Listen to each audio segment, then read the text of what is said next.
Hello, welcome to another video from Avenue X, looking at Chinese drama land in the past week.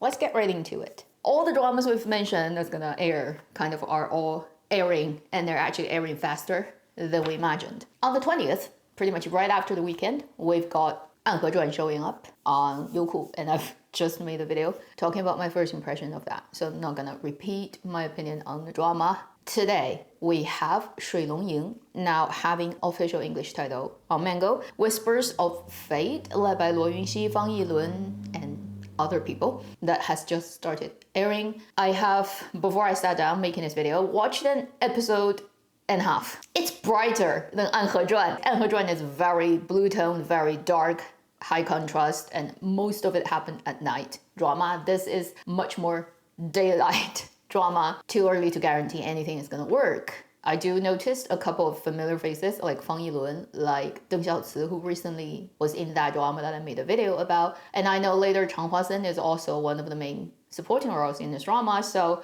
in many ways, I think the more supporting actors becomes more interesting for me if I keep watching Whispers of Fate. And then tomorrow, they can't wait. They really cannot wait. We will get Sword and Beloved, the third installment in the live-action version of 狐妖小红娘. So this is literally 狐妖小红娘 3, Fox Spirit Matchmaker, although they're not gonna name it that, but you all know it is that, led by Cheng Yi and Li Tong. 36 episodes or so, Ai Qi, and it is the story of the next generation of characters from Zhang Yunlong and Liu Shishi's drama. So in this one, Zhang Zhiyao, the actor, the Hong Kong actor, the golden days, one of the most handsome actors of HK, is gonna play Zhang Yunlong's character when he got old, and his son is the male lead, Cheng Yi, and then Li Tong is a spider. 打起来, 打起来, 打起来. Have a fight. Where audiences are literally just like tea drinkers surrounding an arena of the four guys fighting in the middle. The fourth guy is not gonna yet show up, but on the 30th. So initially last week, we were talking about early November. We are likely to see Tencent releasing the 40-episode period drama 山河枕 Fight for Love, led by Song Qian and Ding Yuxi. Well, I guess they can't wait because everybody was watching everyone else. And since 暗河传 is released on 20th, and the other two is literally released today and tomorrow, Tencent doesn't want to wait. So they're releasing it before November. On the 30th, they will air that one. If at the end of this fight, quotation mark, nothing really impressed me, which is highly likely to happen, I wouldn't find it strange. Right now, I'm totally in the mood for tea, so can't wait for everybody just to immediately show up, and then it's like the fly, right? Anticipating its food and just scratching its legs. Then let's talk about a couple of other things about other dramas. About half a day prior to me sitting down, we have the contemporary drama wrapping, which when it started shooting, we did talk about it on my channel. 无可替代, Irreplaceable, a contemporary 24 episodes drama from Youku, led by Wei Daxun and Zhao Jingmai. Wei Daxun literally just looks like a copied Meng Yancheng in this drama. Like, he looks exactly like what he looks like in Mango's 人间烟火. That made him famous. Anyway, that drama is a wrap, and they've released a wrap video that includes some of the clips of the actual drama and then some of the behind the scenes stuff. As usual, I'll put it up here for you to look at, and yeah, I highly anticipate it. I'm not that interested in the story itself or the setup of it, or even honestly Zhao Jingmai. And I find Zhao Jingmai pairing up with him is a little bit weird. Honestly, personally, it is more interesting for me to see Wei Daxun as an actor leading a drama, this time for sure, and also of a drama where he is pretty much like very similar to the Mango drama, where he was a supporting role but then stole the show pretty much. Let's see if this time, when he's actually the leading man, it could work out. Then Mango has released the first trailer of a drama that they've shot during summer this year that was definitely laughed at. No one in China would like in any way hope good can come out of this drama, probably apart from the people who are actually filming it, which is the new version of Huan Zhu, Return of the Pearl Princess, but in 2020s and in a different way. First, it's a short drama. It's not gonna be an epic big drama of sort of 穿越. So the narrator of the story is not Xiao Yanzi or Ziwei or all those characters. Their story still happens, but it's looked upon from a time traveler, kind of female lead character's perspective, who is played by Hu Lianxing. So she looks like a contemporary person who ended up in Qing Dynasty for whatever reason. And in this trailer, you'll see her talking to a Qing Dynasty character who's also not in the original, Huan Zhu, played by Luo Yizhou. And they were having a conversation, and she would tell him, when I was little, there's this show that everybody is watching in my hometown, which basically is contemporary time in the late 90s, where it's Huan Zhu Ge Ge. And the guy would be asking her, well, then is this show still like being played at your hometown? And she's saying, yeah, it's actually happening right now. And you cut to actual Huan Zhu Ge Ge of the new version, where you still have Xiao Yanzi, Ziwei, Kang, and Ge. So it's that structure. And it's all new actors. Hu Lianxing and Luo Yizhou probably are the most famous one, who are the narrator of our story and basically audience's eyes, whereas the Huan Zhu story is being played by completely new actors who all look, I don't know who they are, and they look very unrecognizable. Like, I look at the trailer and then I turn away and I completely forget what they look like. There's nothing about those faces that are memorable. That's like one of those classic things of current young actors in China, is everybody is having a forgettable face for some reason.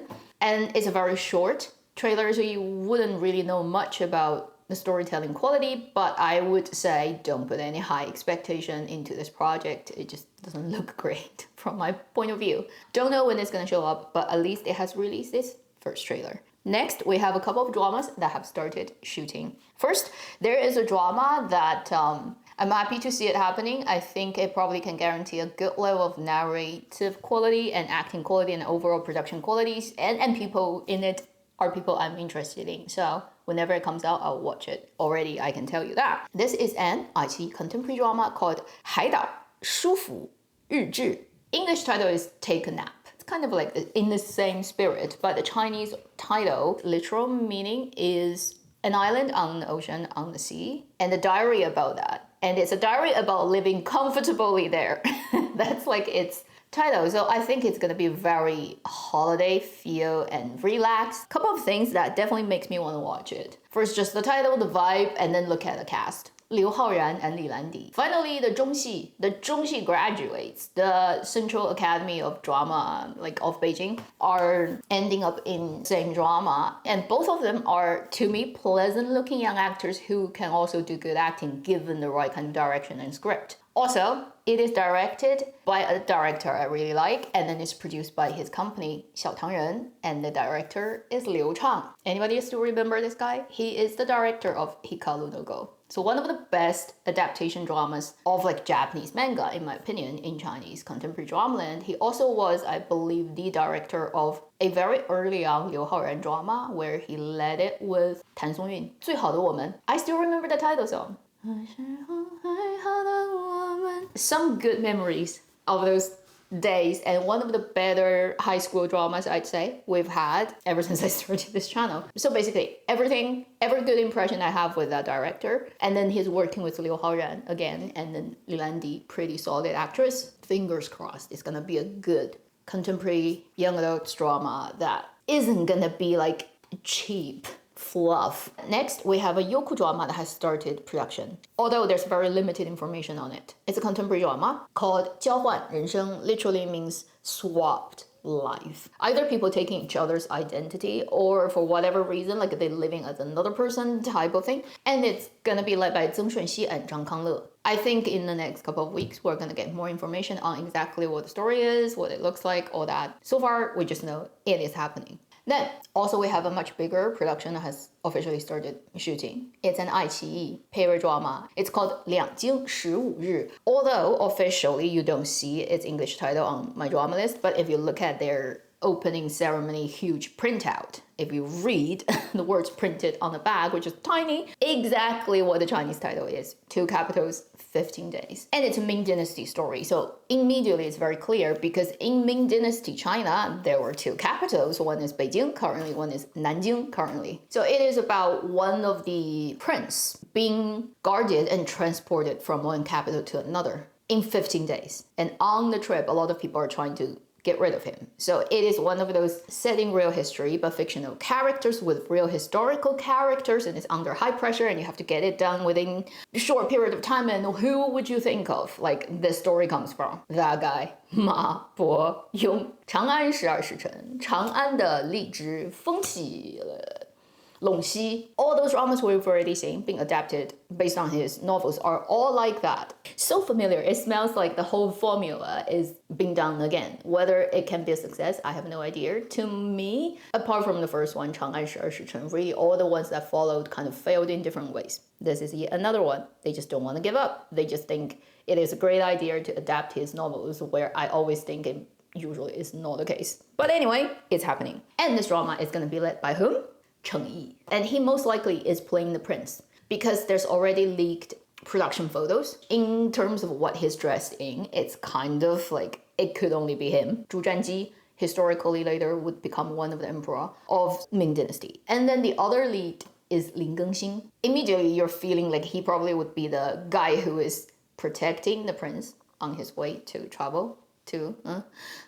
He would be the older and the other important character in the story. So it's gonna be these two male leads. Then other main actors listed are also like people I'd be interested to look at. For example, Jiang Peiyao, the actress, who is in recent years getting more and more noticed, and she's a very pretty actress, and overall I think she's a pretty good actress too. So she's also in this drama, which means we're gonna get a lot of pretty people like dressed in Ming Dynasty costumes. Cool. And then the other main male actor would be Wu Xingjian. This is an actor who's been in a lot of different types of dramas, not just restricted to idol dramas, but also like really serious dramas, although he usually plays very small supporting roles. But he hasn't been really that noticed yet. And in this one, let's see how it's gonna turn out. One thing I probably should be feeling safe about is if it's Ma Bo-yong adaptation of a period drama, it's gonna have good costumes and it's gonna be in Ming Dynasty. So we're gonna get quite a few I definitely want to look at next year, period dramas that are all set in Ming Dynasty, like the Gongjun Wang Yuwen one that's being shot right now. Let's hope Gongjun's acting can work out this time. And then this one, obviously, since it's just shooting now, we're not gonna see it being finished until next year early, which means if it can show up by the end of 2026, it's great. I have lowered my standard of Chinese drama so much now. I just want to look at like overall like pleasing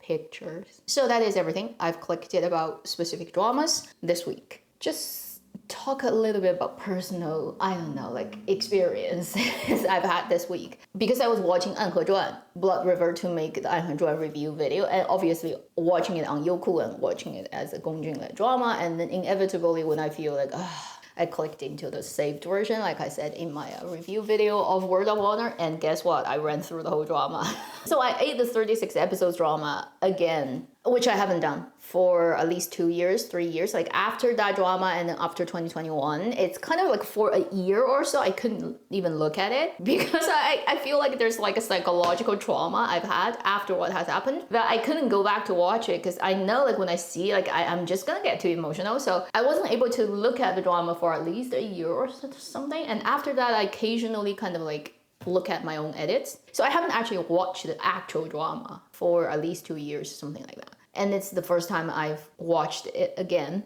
Brings back a lot of memories. And guess what? I went down the rabbit hole of pulling all the stuff out of my hard drive. And so I basically ran through all my edits I've made for Word of Honor. I watched the whole drama or again, and I literally listened to some of the live streams I did during the airing. That's also on a Chinese platform, that's not on YouTube, and it's in Chinese, and it's like 4 hours long every time, and I did 4 live streams.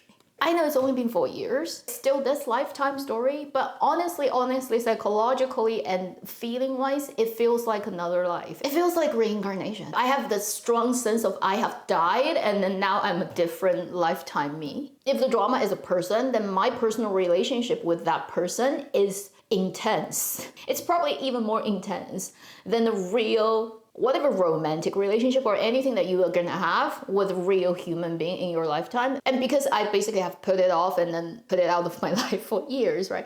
And then I just like revisited it in years time, and it has such weird feelings like can't explain and can't express in language. But I was like in that kind of weird mood and emotional like territory for the last few days. It feels like a very distant but very real but completely not accessible place, technically speaking, right? Not just because it's in the past, but also because of what happened after. It's like an ember. The whole drama and everything related to it is don't talk about it, zone now.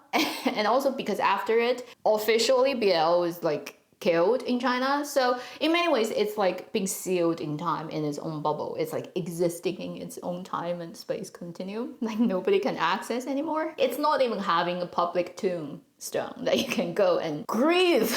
Like it does not exist. It's a black hole. It's a black hole in the history of Dramaland now. And even though, like, for example, Gongjun is still operating today and making dramas, but it's like the thing that everybody knows, elephant in the room, and nobody can talk about it anymore. So odd. I'm rambling. I know it's irrelevant to most of the people, but if you've been with this channel and also have experienced through the 2021 absolute explosion of that drama and then the aftermath of it, maybe you would kind of like understand a little bit weird hard feelings I have about it. And again, I marvel at how productive I was back then.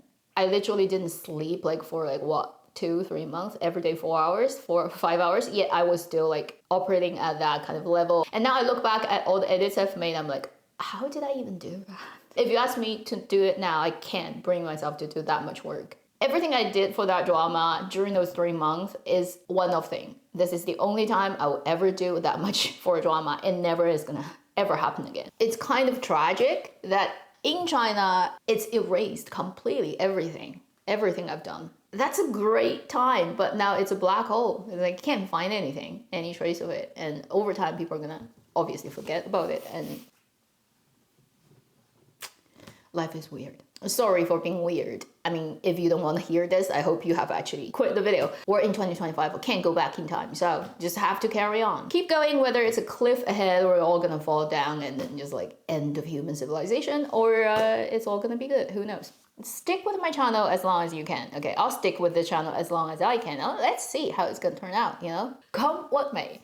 Thank you for watching. I'm New X. I'll see you in my next video. Meanwhile, live long and happy drama watching.